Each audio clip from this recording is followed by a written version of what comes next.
So the first time you start up the AppShop, you get that splash screen. I'm not sure who Drew is. I guess this is his Yukon. I haven't met him yet. So if you press the apps button, they're submitted by third parties. We work with them to go through distracted driver guidelines, performance test, and then once they get past those hurdles, once we sign a contract with those companies, everything ends up in this app shop. So you're able to scroll down, look at the different apps that are available to download, and you would use the 4G connection coming into the car to download these right to your touchscreen. So what's the volume of apps that you guys have available right now? When we launch in the summer, we'll have about 10 available, and it'll continue to grow from there. We're not really looking at specifically the number. We want them all to make sense for the driving experience. Do it. So it gives you a description of what the app is and gives you the option to install it in your car. This one's already installed, so the launch button replaces the install button. So there's not going to be games where the kids in the back could play? Because you said, like if you could get it up on the screens or anything like that. So you could use the Wi-Fi hotspot to play connected games on like a device. But in the back nowhere seat. is it going to be tied into any of the entertainment systems at all or anything like that? No. Right? Okay. So the only place you'll access the app shop is through the front screen here, not through the fold down screens. One example, Weather Channel.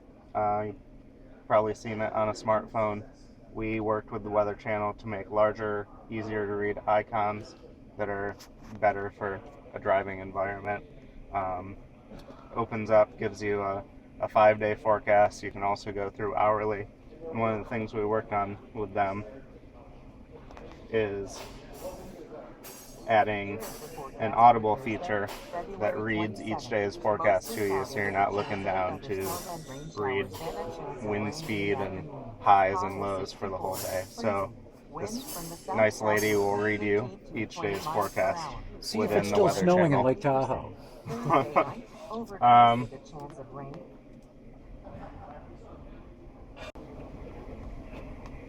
Can you do voice input? No, there's not currently an API for voice activation to go into the app shop, but it is something we're working on for the future. To be able to. And you can key this in while you're driving?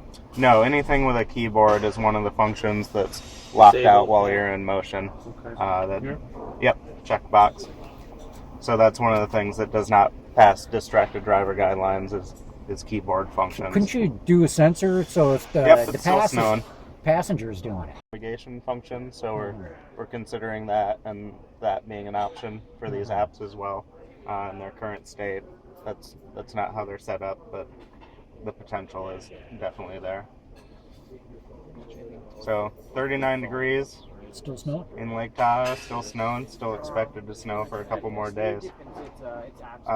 Another app that our own engineers developed is the Vehicle Health app, and this will actually do a diagnostic check on the vehicle. If you get a low tire pressure, if your oil life is running low, it'll give you a little bit of a description of what to do about that issue. So if I press Diagnostics, this is actively running a check through the vehicle.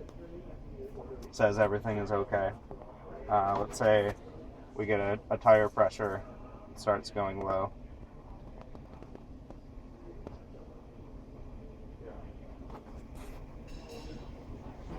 Wonder if the car restarting disconnected my app here. Is the car restarting? Yeah, the vehicle's restarting. Does it need to be down here or up here? Does this have the hidden button? In red, it would be a more severe issue.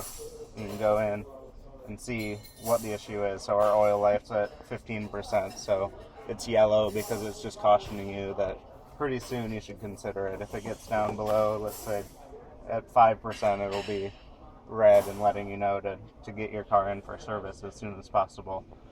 When it does come time for that, hit the service center button here. This will give you your preferred dealer that you've set. You can also search for a nearby dealer using the GPS. If you have navigation, it will route you right there. Or you can also go in, and any of our dealers that have online scheduling for their appointments, you can access their calendar.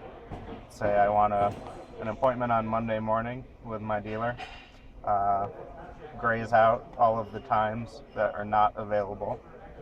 10 o'clock is available, so I'll confirm that, and my dealer has my appointment scheduled right in there. If I change my mind, it's just 2 button pushes and my appointment's canceled.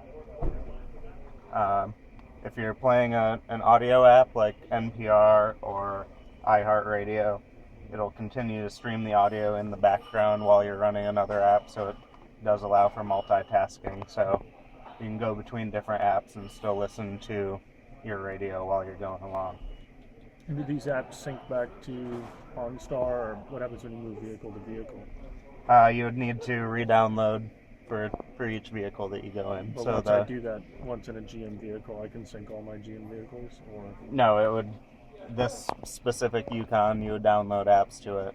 You would make a different account in let's say the Suburban over there. Mm-hmm. So you wouldn't be moving the apps because they need to physically be downloaded into the hard drive. So all the work you do setting in one vehicle is just for that vehicle, and Yep. if you get a different vehicle, you have to do all the work again.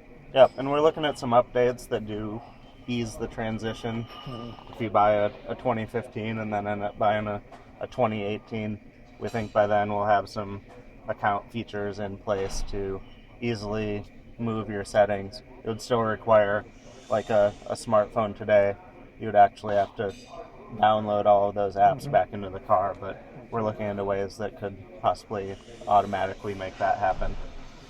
NPR, you can listen to any local affiliate across the country or their national station. You can go into specific programs that they have saved. So if you like All Things Considered or any of their other programs, they have those queued up for listening. A couple other apps, TuneIn, Slacker, different audio services, Event Seeker and City Seeker. Those are, City Seeker gives you descriptions of restaurants, museums, things around town. Event Seeker connects you to concerts and things. Priceline, you can book a hotel room. A lot of the apps, like Priceline, like iHeartRadio, if you have an account set up on one of your other devices, you can log in using your username and password. So with a radio app, you would be able to share your favorites across different devices. With Priceline, that is how you would actually book a room. We don't ask you to type in credit card information into your car for privacy purposes. But if you've already made an account with Priceline on your computer, you can go in and use whatever payment method you've already set up with your Priceline account. And you can only do that when the vehicle is not moving? Yeah, so anything that has a long description that would take your eyes away from the road for more than 2 seconds is one of the features that would be locked out while you're in motion. And some of these apps are still being finalized. We're a few months still from launch, so once we have an opportunity to let everyone take a drive in a car or the app shop, you'll get a pretty good experience of what can be used while you're driving and what I can't. gotta believe OnStar hates seeing what's coming to the car. No, Wouldn't this compete with their concierge service? No, we don't think so, and we think they actually integrate really well. About a year and a half ago, OnStar merged with our infotainment business to become our global connected consumer unit. So all the people working on AppShop, all the people working on OnStar are one team now. So there's definitely no hatred between AppShop and the OnStar teams. We're really making OnStar more of a horizontal platform versus a vertical service. So 4G. When did that change take place? That was about a year and a half ago. Really? So 4G lays a platform down for all of these different services to work. The app shop, the 4G hotspot, our remote link app that we already have on sale today with cars that allows you to remotely start your vehicle from anywhere with a data connection. All those services will now be under the OnStar brand. So we're really expanding all the things you can do with OnStar.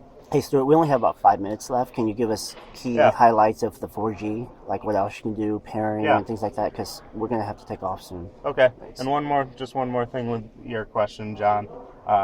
Priceline specifically, we're actually doing a little bit of a trial program now, where this would be one way you could do Priceline, but you can actually call into your advisor and they can now book a hotel room for you, where before they would only send you to a hotel, they wouldn't book it.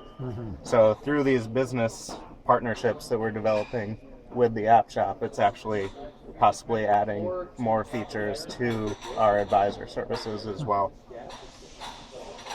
So yeah, app shop is one of the things we see as a great use for the 4G LTE connection.